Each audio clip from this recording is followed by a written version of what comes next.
पालघरच्या जिल्हाधिकारी कार्यालयातील भरारी पथकातील 2 पोलीस शिपायांना पालघरच्या लाचलुचपत विभागाने लाच घेताना अटक केली आहे। या दोघांबरोबर एका खासगी इसमालाही अटक करण्यात आली आहे।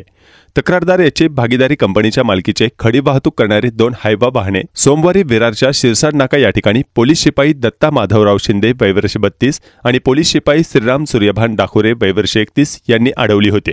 वाहनावर रॉयल्टी उल्लंघनाची कारवाई आणि वाहने जप्तीची कारवाई करण्याची धमकी देत वाहन चालकाकडून कारवाई टाळण्यासाठी एक गाडी 1 लाख प्रमाणे 2 लाखाची मागणी केली होती। तडजोडी अंती 50,000ची रक्कम ठरली।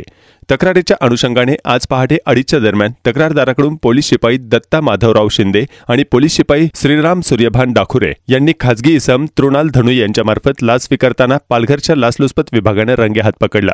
या तिघांच्या विरोधात मांडवी पोलीस ठाण्यात भ्रष्टाचार प्रतिबंधक कायदा अधिनियम 2018चे कलम 7 प्रमाणे गुन्हा दाखल करण्यात आला आहे। तिघांनाही या प्रकरणी अटक करण्यात आली आहे।